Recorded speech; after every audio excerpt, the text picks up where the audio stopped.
Yesterday I was a part of a Bible study, otherwise very good Bible study, and also surrounded by wonderful people. Yesterday we were studying 2 Peter chapter 2. This is a chapter that represents Peter's call to be mindful about false teachers, false doctrines, false teachers, who are denying even the lordship of Jesus. I would say who are caricaturing the lordship of Jesus seriously. And obviously Peter, in his days, he had certain groups in mind. Doesn't matter that he does not name them by name, but he must have had certain groups in mind. Obviously, even the church in this early stage of development had some serious problems with false teachers who are causing a lot of headaches to the first Christian community.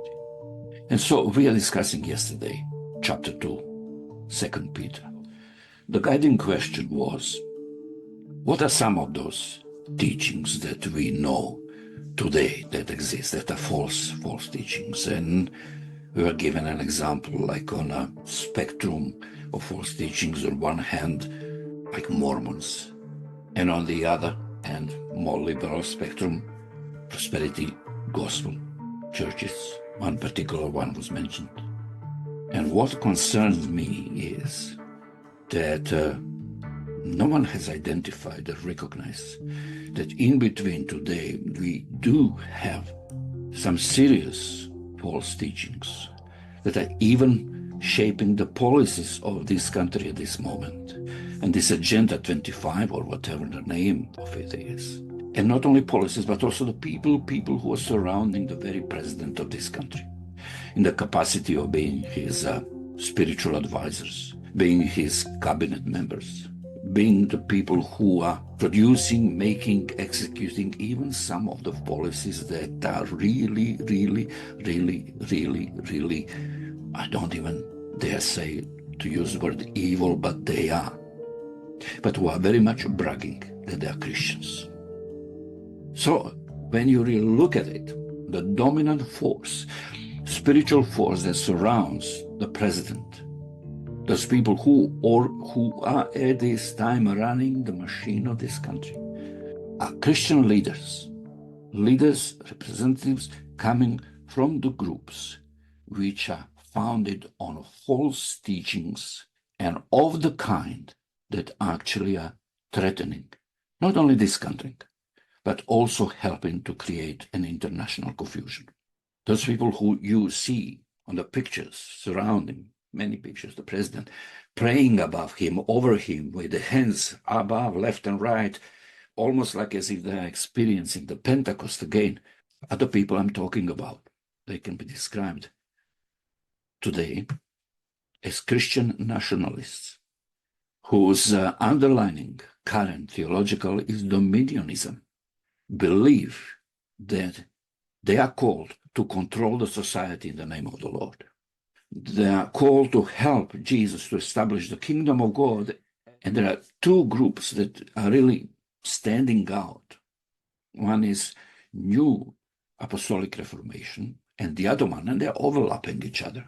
They're about the same business, the 7 mountain prophecies. Both of those groups are actually believing that it is their duty and calling in the name of the Lord to control this society and to help establish the laws through which they will control it.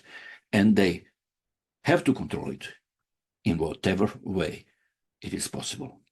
And those groups need Trump, and Trump needs them. Do not be fooled. It is not the mainstream Christianity that is a guiding force at this morning behind this government. It is actually a form of Christianity that is or at least it was a very fringe kind of form of Christianity until recently. But now, somehow they're being elevated to the status of a mainstream thanks to the leadership we are having. So we are talking about dispensationalists. We are talking about dominionists. We are talking about New Apostolic Reformation. We are talking about 7 mountain prophecies. And we can add a few more. And all of this is the engine of the Christian nationalism, or even if we put it at a populist level, MAGA Christianity. But what I really do want to say that even if you are not a member of a church community which is openly MAGA, openly pro-Christian nationalism, but if your church community consists of a majority of members in the church community who have been systematically voting for Trump 3 times and would do the same thing again if there is a chance and opportunity, then your church does have a problem with the false teachings.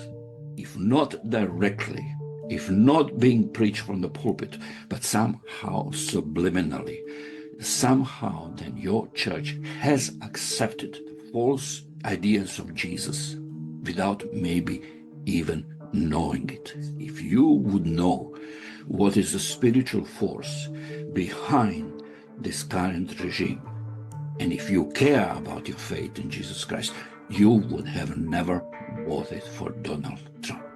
I know this is a hard message.